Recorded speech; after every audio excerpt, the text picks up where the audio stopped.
Welcome to Autism Weekly, the podcast that discusses autism news, current events, and inclusion. Each week, we welcome a guest to the program to share their unique perspective and expertise as it relates to the fascinating world of autism. This week, we're excited to welcome Rob Gorski to the podcast to talk with us about his experience as a full-time single dad to three awesome young men on the spectrum. He's also the author of the Autism Dad blog and the host of Autism Dad podcast, where he shares real-life stories that inspire other parents across the country. In some ways, Rob's family is like every other family, and in many other ways, they're very different. I love to get into these personal sides and to really explore what it is that makes having a unique family dynamic and how that feels in the parental end. So we're super excited to talk to you today, Rob, and thanks for joining the podcast. Well, thank you for having me. I appreciate it. As we kind of work through this, Rob, I think that the best thing that we could possibly do is set the stage. Is that right now is that you are a dad and you have three very unique children. And I'd love to just get an understanding of, what makes your children unique. I mean, we all have children that have unique skills, unique lives, and yours is different than mine. It's probably different. I think everybody's experience is different. And, my kids, they're all autistic in sort of different places. We are a blended family. That makes us a little bit different, I guess. And, my oldest is 22. I've raised him since he was a year old, and he was my first experience with autism, and he was diagnosed back in 2005. He has a very rare version of or form of autism called childhood disintegrative disorder, where, he developed he hit all of his milestones like he was supposed to, was doing great. No one thought anything was going on. And then around his fourth birthday, it was like we put him to sleep. He went to bed, one person, and woke up a completely different kid, to the point where like we grieved the loss of a child. And his whole demeanor changed, everything changed, and we had to kind of get to know him again. And that the Gavin that we knew for the first 4 years of his life, we've never seen that Gavin again. But you learn the new person who's there, and you embrace them and love them. And we've had our journey, and he's 22 and he's doing really well, and he's moving out sometime soon. And never thought we would get to this point, but he's surprised us and proved everybody wrong. So super proud of him. Rob, if you don't mind, so you have an experience that I don't hear a lot of people talking about that often, and that is raising a child who had the diagnosis of childhood disintegrative disorder, because I don't even know if that's being diagnosed anymore. And that's something that probably families experience and they don't have a name for. They don't have the ability to be able to kind of, I guess, normalize what that might feel like from family to family. Do you talk to other families that have gone through that experience? I've never met anybody else who's had a kid diagnosed with childhood disintegrative disorder. I've met, I just had Eileen Lamb on my podcast. She's a friend of mine, and her son, Charlie, regressed. He had a regressive form of autism as well. I don't know what that's labeled, and I don't know where that line is to differentiate just like regression versus childhood disintegrative disorder. I'm not sure where that kind of is. But one of the ways that part of the diagnostic process is parents, they describe the experience as putting their child to bed one person and waking up a completely different person. Like you don't recognize them. So you start getting these crazy things in your head. Like we've all seen those movies where like aliens come down and abduct our kids, or abduct someone and then like put like a clone or something in its place while they're doing whatever they're doing. Those ideas pop in your head because there's no other explanation for it. And it's so extreme that it's a really difficult thing. It's a really difficult thing to explain. It's a very difficult thing to go through. And it's very hard because your very human emotions they're driving you to grieve a child who's still there, which is a whole contradiction in a lot of ways. but it is very, very difficult, and it's incredibly rare. I don't think it's even in the DSM anymore. And when his specialist at the Cleveland Clinic was telling us that they see maybe one kid every 5 years that'll come through with this diagnosis. And I don't know if the numbers stack up anymore, but it's incredibly, incredibly rare. Yeah, and that's got to be something as a parent, and I think that you described it really well. It's tough because you might have expectations, but your expectation has to be ever changing, and you never know exactly where you're going to be, but you know that you love the child in front of you. So it's constant adaptability, and that stress is going to be really tough. This would be a very unique parenting relationship, but it sounds like your other two children probably are unique as well. Yeah, Elliot and Emmett, they do really, really well. They are. I don't understand the way that they rate things. It used to be ASPE, which we don't use anymore, and then it's level 1, level 2, level 3. And I'm not really familiar with the way all of that works because I don't really care. I just see my kids as my kids. But they do really, really well. They're very social. They don't struggle a whole lot. There's a lot of anxiety. My youngest has a lot of sensory issues, but they presented very, very differently than Gavin did. So when Emmett was he's 14 now. He's my youngest. He was diagnosed as being nonverbal or whatever I don't think they diagnosed it, but they told us he was nonverbal and that he would probably never talk. And he didn't speak until he was about 4 years old. He failed all his hearing screenings, so we thought that he was unable to hear. And we went for the final testing for that, and they're like, no, he hears just fine. He's just like ignoring you. And they said, we think he's autistic. And so that took us down that road. Elliot, my middle son, is probably the least impacted, I guess. He's the one that you probably wouldn't notice the most, if that makes sense.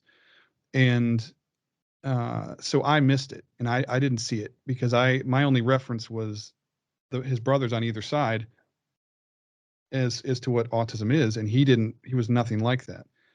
And it wasn't until he started preschool and I saw him interacting with his peers that it became obvious that there was something going on. And he was evaluated and went through the process, and he was diagnosed with autism as well. Him and Emmett were both diagnosed about the same time. It really sounds as if, you're basically explaining the spectrum. I mean, you have so many people out there that carry a similar diagnosis but have very different interests, very different skills, very different ways of engaging the world and perspectives. And it makes being a parent probably that much more challenging because you're trying to be able to empower each child and do it differently. And it's really just understanding how to do that within the dynamic of I have 3 children who might have different ways I need to be able to interact at different times. Is this something that, am I wrong to assume that this is an extremely stressful process? You're not wrong to assume that. And what I used to tell people, like, I don't know. It's really hard for me to gauge my stress level anymore because it's the only thing I know, so I don't have a frame of reference where my life, before kids, maybe I have that reference, but I don't really have a reference as far as parenting goes that doesn't really involve all of these unique challenges. So this is sort of my normal. But I think for me, it was like I had to learn 3 different languages because they all needed to be spoken to and communicated with in different ways. And I struggled a lot with the sensory stuff because there is no one size fits all that will cover all 3 of my kids. They all had unique and sometimes conflicting needs, which is really frustrating because when you're trying to do something for one child that they need and what they need is upsetting to another child, then you end up with this, situation where you can't win, and so you have to try and balance things out as best you can. And it was exhausting for a very long time, and it still sort of is, I guess. But my kids are much older. now, and they're 14, 16, and 22, and they do really well. My two youngest are being mainstreamed in high school for the first time, which is super awesome. And we have our challenges, but I just I don't know any better or know any different, if that makes sense. Mm-hmm. No, it definitely makes sense. And I mean, just even for me raising my two daughters is that I often run into those conflicts all the time, as what's right for one might not be right for the other, and doing the dance all the time. Mm-hmm. But you always have to be there. It's a full-time job. And in the world, as far as the clinical or treatment world of autism, is that you have professionals that come in there and do some work and expect that the parent can follow through with everything, but it is exhausting. So how do you show up and be your best self for your children? Well, I'm going to be completely honest with you. I am not my best self right now, and I feel like my kids are paying a price for that. You reach a point. There's this thought process that parents have, and it's all parents, I think. It doesn't matter whether they have autistic kids or whatever, that your kids come first no matter what, all the time. You put everything you have into your kids 24 hours a day, 7 days a week, until they're 18 and move out or whatever. And the problem with that, at least in my case and in a lot of families like mine, is that you wake up in the morning on your best day. On my best day, I'm not enough to meet the needs of my kids. And so you run into this situation where you're constantly putting into your kids over and over and over again, and you're depleting from the resources that you have, to the point that you become sort of emotionally and physically bankrupt, and you burn out, and then you deal with depression and anxiety, and that whole spiral down of mental health issues in yourself, which makes you unable to be the best version of yourself for your kids. And for me, I've learned the hard way quite a few times. I should have learned the first time, but you get lost. You get so lost in what you're doing, and you live from one challenge to the next, that you forget. It's really easy to forget to take care of yourself, and that's something that I have really put a concerted effort into, especially since I became a single parent.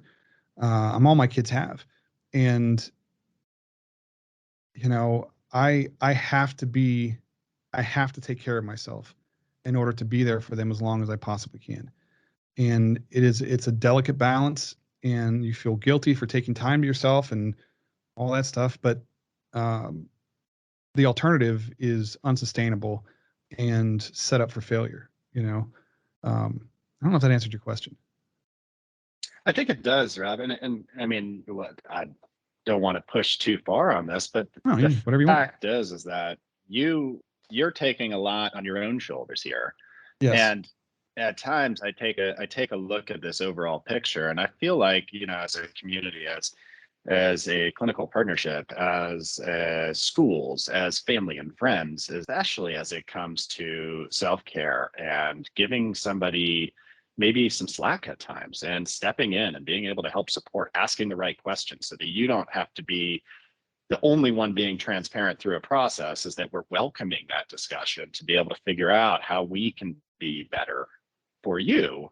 And as that pertains, I'd love to hear your perspective on, what are the things that when you go out in the community with your three kids, you're trying to do everything that you can. Mm-hmm. What is it that we need to be doing different to be able to make that easier for families? Oh, that's a good question. We're at a point now with my kids that, they do really, really well. And for the most part, with the exception of my oldest, most people probably, if you weren't spending a great deal amount of time with my kids, you probably wouldn't notice anything. The things that we struggled with forever were just basic accommodations. When you go somewhere and your kids are, there's that whole kind of cliche example that everybody gives now with meltdowns and stuff at the grocery store. Your kid's having a meltdown. Everybody thinks that they're just a spoiled brat, or you're a terrible parent, or whatever. It's those kinds of things. are very common. Like it happens a lot. It's happened a lot to me as a parent. It's happened to a lot of people that I know. I've seen it myself, in other families. And I think if we just, I think if we can just be kind and understanding and not assume that we know what's going on in that moment, we can make things a lot easier for people. Because a lot of the issues, like I can deal with it myself. I just don't need anybody else jumping in or making snide comments or uh, you know shooting dirty looks or whatever. Those things are the kind of things that kind of really beat you down over time. I can deal with the meltdowns when they were happening. I can deal with the outbursts, or I can deal with the behaviors. It's the lack of empathy, I think, that is more difficult to deal with. So be I'm nice. so glad that you said that. I agree with that. I mean, that's the sentiment that I think that I guess if we lived our lives that way in general, we'd all be happier people. I agree. I know I totally agree with your sentiment. Just because even for your sons, that it takes a discerning eye to recognize that there might be any sort of different difference in their social awareness or perspective or anything like that, where it's just that they fit in, they blend in, they have their unique characteristics, but maybe some of the autism characteristics show up from time to time.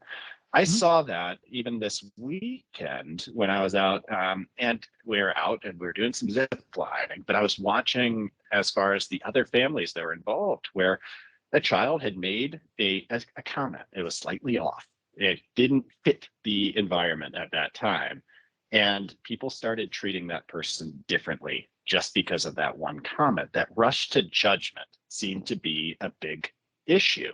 And I couldn't imagine trying to go through life day after day where I'm constantly concerned of what is this person going to say, or what is the remark going to be, or do I have to protect myself? Is that the shield that you sometimes have to wear? Not so much anymore. With my oldest, when he was a little bit younger, he still really doesn't have much of a. He doesn't have a filter, right? So, and he uses a lot of words that he doesn't really understand. So we even have issues in the home, with his brothers, where he'll say something. I know what he means because I've been interpreting for him since he was a kid. I know what he means. I know he doesn't mean anything by it, and he's just sort of misspoken or chose the wrong words. But it comes across in a way to the people who are hearing it or it's directed at that can be very offensive or very upsetting. And with my kids, with most people, if you explain to the average person, oh, I'm sorry, they didn't mean it like that, this is what they meant, this is kind of what's going on, whatever, like, oh, okay, I get it, no problem. With my kids, they can kind of be triggered by that. And so even though I explained to them that that's not what he meant, guys, like, come on, like, we've had this conversation like a million times. He's going to say that because he saw it in a movie. He has no idea what it means. He's not directing it at you in a negative way. Just is what it is. We work on it, trying to keep him to, not say things if he doesn't have to, whatever. But even they struggle with that. They can't let that go. And it's a struggle. I mean, it's a struggle anywhere you go, really. If you have a child who just blurts out things that are not appropriate or behaves in a way that's not appropriate in public, there's a lot of judgment. There's a lot of assumptions made, and people are. I've noticed this over the last 20 years. People are more apt to criticize, critique, or judge than they are to step in and offer help, comfort, and support. And that's kind of a sad state that we live in, if that's the way things are. And it's not that hard to do better. Just keep your mouth closed. If you have nothing else to say, don't say it. Just walk past the people who are having an issue with the child with a meltdown or something. You don't have to say something. You don't have to share your opinion. You don't have to say, a kid needs to be disciplined or whatever. Just walk past them. It's so much easier just to not say something than it is to say something cruel and hurtful. And majority of the time, I think people are misunderstanding or misreading the situations, or it's more that the communication is so vastly different that there's just they're not connecting, I guess, for them. No, it absolutely does. And I think that comes into to play a lot nowadays with the idea of the balance between treatment and acceptance, between celebrating neurodiversity and empowering different skill sets that might not be there. Right now, one of the big discussions out there is that idea of treatment and acceptance. And we talk a lot about, and just now we talked about, the society needs to start understanding these things might happen. They have a different intent. They have a different purpose. Yeah. So, but there is the treatment part of, how do we empower somebody? How do I give them some of the social skills, some of the cueing so that they can benefit through it? And there's got to be a balance between that. And I was just interested in kind of that's a good question. Your children's path. Yeah, I'm picking up what you're putting down now. All right. So a couple of things. One, I am not of the mindset, if we lived in this utopian society where we could just say, I want the world to adapt to meet the needs of my kids, and kids like them and adults like them, whatever, that'd be fantastic, right? It's never going to happen, though. I mean, it's just not going to happen. And so I have worked with my kids to help prepare them for the world while I'm advocating for them to the world to make the world ready for them. And it's just, it's not going to be perfect. They're going to make mistakes. They're going to say things that make them stick out or whatever. And it's okay. Cause like we embrace the weird in my house, and my kids are weird. I'm weird. Like we're just, it's okay to be weird. Weird isn't a bad thing. And I think as time goes on and more people are sharing their stories and more people are talking openly about these things, and you have a lot of self-advocates who are sharing their firsthand experience, people become more aware. And I think the younger generations are more, they're more understanding and compassionate sort of by default. It's kind of like their default setting. And they're more tolerant and accepting than people who have, been around a little while and kind of see, you have ADHD, you're just making excuses for not remembering, or you're lazy, you're not motivated, whatever. There's a difference in the way that we view things when it comes to stuff like that. And I don't know that we're ever going to change the viewpoint of some people, but I think raise our kids to be kind and compassionate, and let them know that being different isn't a bad thing. You can be who you are regardless of who that is, and it's okay. And as they grow up, they're empowered to stand up for people who might be bullied because they're different, or like my kids, for the most part, they don't care what other people think. They're themselves. They're unapologetically themselves, and they express themselves with clothes that they wear, or the music that they listen to, or whatever. And it's healthy and it's appropriate, and it makes them feel more confident, I guess. And I don't think there's like a one size fits all approach that's going to work. I think it's just because every autistic person is so different, and every family is so different, that if again, it goes back to, if we just treat people with kindness by default, like if we're just nice to people, then a lot of these things will sort of resolve themselves. And it's really hard because autism is such a dynamic condition, and it's so different for so many people. It's hard to sort of prep the world for what autism means. And I can go off on that for a minute, because I have I've been wanting to do a show on this, because I think a lot of the issue that we run into is there are so many versions of people. There's so many different symptoms and conditions and experiences that all fall under the same term as autism. And I think that leads to a lot of confusion and misunderstanding, and a lot of conflict and unnecessary, problems. No, but it's a tangent that I think probably should be explored more, and whether you have a show on that, you actually, I think that it's something I'd love to tackle as well, because it's a really important question for us to be able to understand. And then with the diagnosis is, I mean, are you really treating the diagnosis, or what you're trying to do is empower the person to be able to improve in whatever ways they want to improve in? Happy, And healthy, it's looking at living their that whole best life. process. Yeah, I want my kids, I don't define. I think we have to redefine what we feel. We have to redefine what success is to us. I got into an argument, and I never engage with people, trolls, or people who upset me online or whatever. Well, that's not true. I do sometimes. Sometimes they get under my skin. Not as much anymore. But when a couple of years ago, I got into it with this dad who was, we were talking about success, and he expressed that his autistic son will never be successful in his eyes because he's never going to have a management position. He's never going to have his own apartment. He's not going to have people working underneath him. He's not going to have a fast car. He's not going to be married and give him grandkids. I mean, I don't know how he knows that at that age, uh, but I was like, man, that's really sad because you're, you're setting him up for failure. He's never going to meet what your expectation of success is, and he's never going to level up to you. And I think it's so important that we have reasonable expectations for our kids. And, our ultimate goal as parents should be that we want our kids to be happy and healthy. We want them to be able to be productive members of society in whatever capacity that is.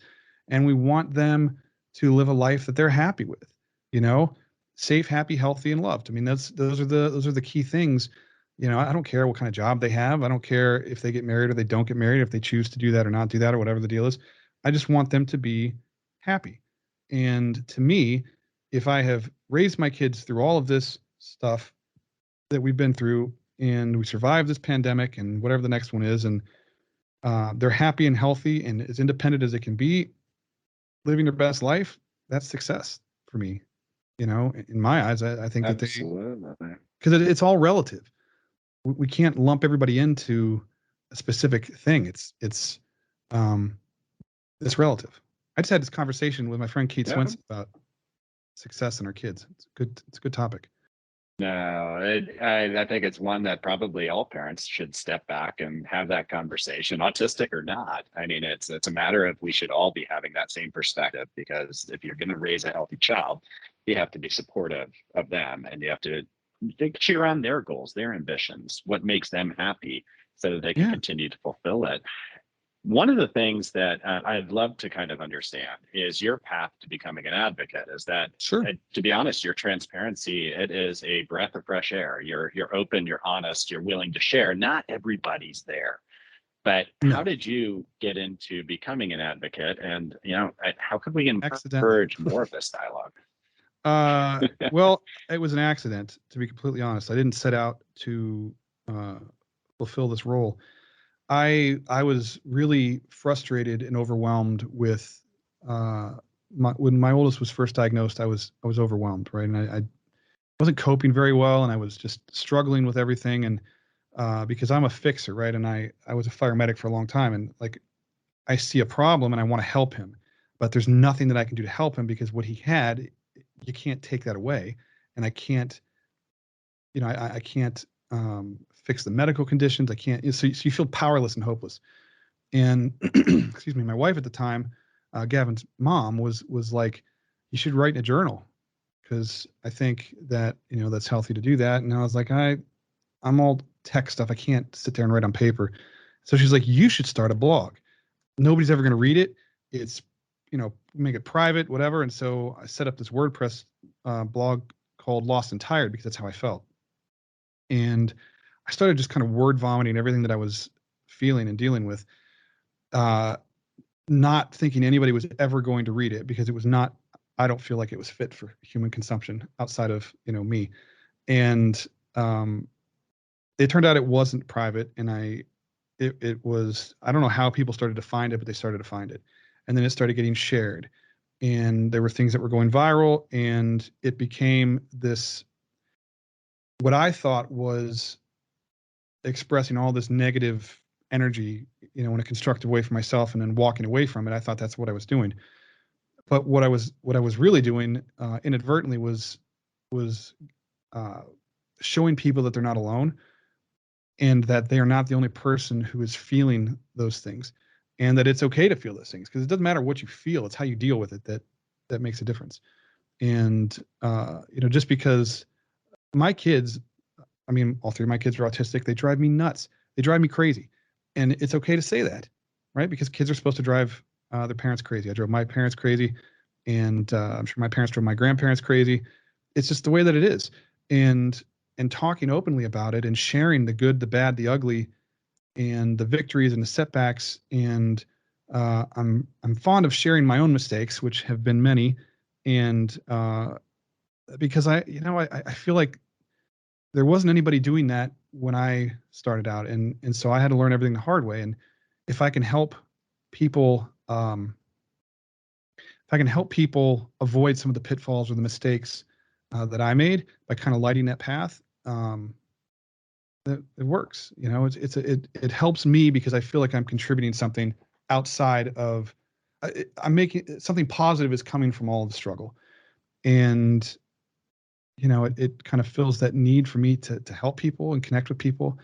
And my kids have loved it. It's as they get older, it's a little bit harder to kind of share as openly, but you know, they've all taken part in helping to educate parents and helping kids feel like they're not alone, and sharing what like sensory things are like for them, and how they deal with anxiety and tips and tricks and all that kind of stuff, because they like feeling like they're helping people. And I think it's a good thing. And I don't think uh, there's anything to be ashamed of. I think, these are all things that millions of people are dealing with, and not enough people are talking about it. So it kind of feels like it's taboo, or like you're sort of stepping outside of the norm. But really, I'm just talking about what I'm experiencing as a parent raising three kids who happen to be autistic.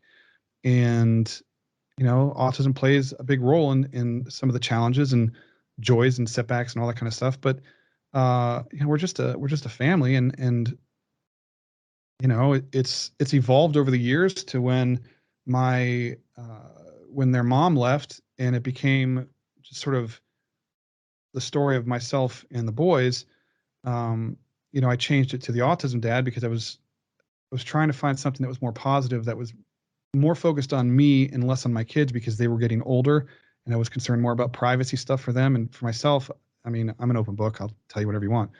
Um, and then it, evolved from that into the podcast, which is doing really well. And, it's all about just being transparent and um, sharing things that I'm feeling and going through, because there's somebody out there who's going to benefit from it. And, I've been very lucky to be able to do this, because I am a full-time, or I was for a long time, full-time caregiver to three kids, and each one of them were full-time jobs.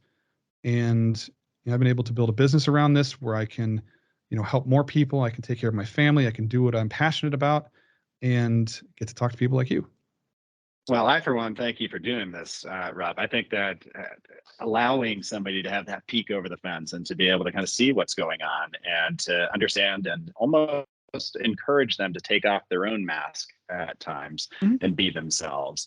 I think that's super important. Where can people that are listening, access the blog, access the podcast? Because it's Sure. important for everybody to have this open dialogue. I've tried to make it as easy as I possibly can.